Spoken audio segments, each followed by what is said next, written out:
अग्नि पुराण में अनंत चतुर्दशी व्रत के महत्व का वर्णन किया गया है और अनंत चतुर्दशी का दिन यही वो दिन होता है जिस दिन गणपति बप्पा जी की विदाई भी की जाती है। प्रिय भक्तजनों, अगर आप अनंत चतुर्दशी के दिन व्रत ना भी रख पाए हो तो भी आज के दिन आपको भगवान विष्णु के अनंत स्वरूप की पूजा करने के साथ ही व्रत की कथा भी जरूर सुननी चाहिए। माना जाता है कि अनंत चतुर्दशी का व्रत सबसे पहले पांडवों द्वारा रखा गया था, जिसके बारे में एक कथा मिलती है। जब दुर्योधन पांडवों से मिलने गए तब माया महल का दृश्य देखकर वह धोखा खा गया। माया के कारण भूमि मानव जल के समान प्रतीत हो रही थी और जल भूमि के समान। तब दुर्योधन ने भूमि को जल समझकर अपने वस्त्र ऊपर कर लिए, परंतु जल को भूमि समझकर वह तालाब में गिर गया। इस पर द्रौपदी ने उपहास करते हुए कहा, अंधे का पुत्र अंधा। इसी बात का प्रतिशोध लेने के लिए दुर्योधन ने अपनी मामा शकुनी के साथ मिलकर एक षड्यंत्र रचा और पांडवों को जुए में पराजित करके भरी सभा में द्रौपदी का अपमान किया था। इस प्रकार पांडवों को 12 वर्ष का वनवास और 1 वर्ष का अज्ञातवास मिला। अपनी प्रतिज्ञा को पूरी करते हुए पांडव अनेक कष्ट सहते हुए वन में रहा करते थे। तब धर्मराज युधिष्ठिर ने भगवान श्री कृष्ण से इस दुख को दूर करने का उपाय पूछा। इस पर कृष्ण भगवान युधिष्ठिर से कहते हैं कि जुआ खेलने के कारण लक्ष्मी तुमसे रुष्ट हो गई है। तुम अनंत चतुर्दशी के दिन भगवान श्री विष्णु का व्रत रखो, इससे तुम्हारा राजपाट तुम्हें वापस मिल जाएगा। तब इस व्रत कथा का महत्व बताते हुए भगवान श्री कृष्ण ने उन्हें एक कथा सुनाई। इस कथा के अनुसार बहुत समय पहले की बात है, एक बहुत ही तपस्वी ब्राह्मण था जिसका नाम सुमंत और पत्नी का नाम दीक्षा था। उनकी एक पुत्री थी जिसका नाम सुशीला था। सुशीला बहुत सुंदर और धर्मपरायण कन्या थी। जब सुशीला कुछ बड़ी हुई तब उसकी माँ की मृत्यु हो गई। उसके बाद उसके पिता सुमंत ने कर्कशा नाम की स्त्री से विवाह कर लिया।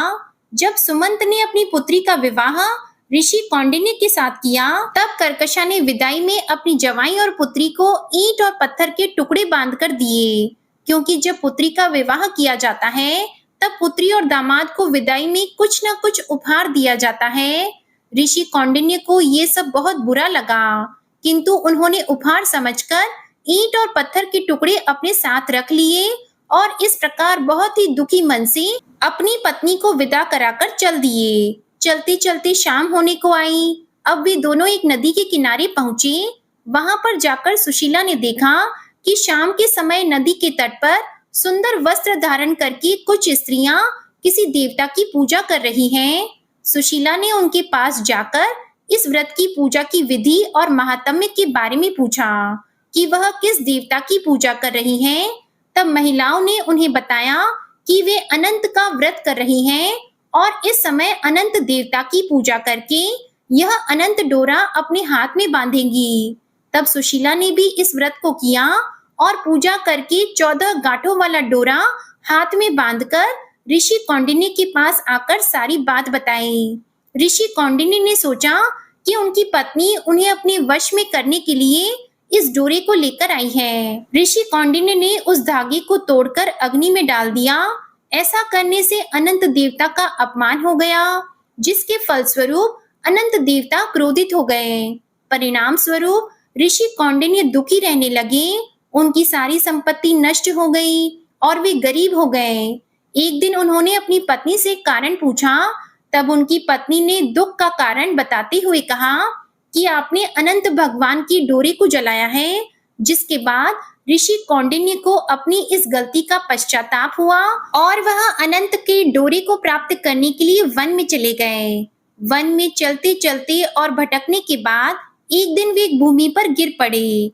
तब अनंत भगवान ने उन्हें साक्षात दर्शन दिए और कहा कि तुमने मेरा अपमान किया, जिसके कारण तुम्हें इतना कष्ट उठाना पड़ा। अब क्योंकि तुमने अपनी गलती का पश्चाताप कर लिया है, इसलिए अब मैं तुम पर प्रसन्न हूँ। तुम घर जाकर अनंत व्रत को विधि पूर्वक करो। 14 वर्षों तक व्रत करने से तुम्हारे सारे कष्ट दूर हो जाएंगे और तब तुम दोबारा संपन्न हो जाओगे। इस प्रकार ऋषि कौंडिन्य ने विधि पूर्वक अनंत व्रत किया और उन्हें सारे कष्टों से मुक्ति मिल गई।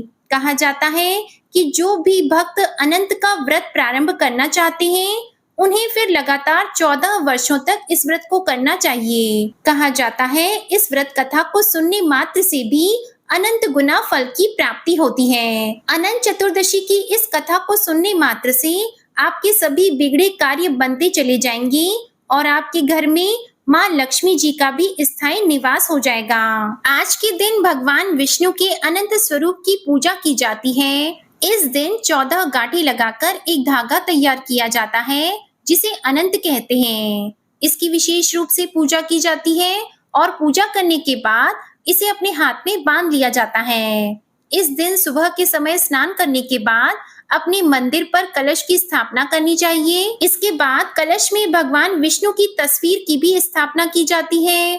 अब एक धागे को कुमकुम, केसर और हल्दी से रंगकर अनंत सूत्र बनाया जाता है।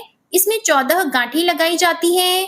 आप चाहें तो मार्केट से बना बनाया अनंत भी खरीद सकते हैं। अब भगवान विष्णु की तस्वीर के सामने आपको इस अनंत धागे को रखना होता है। भगवान विष्णु और अनंत सूत्र की पूजा करनी होती है और इस मंत्र का जप करना चाहिए। मंत्र है अनंत संसार महासुमद्री मग्रम संयुभ्युदर वासुदेव अनंत रूपी विनियोजस्व हिन्यानंत सूत्राय नमोस्तुते।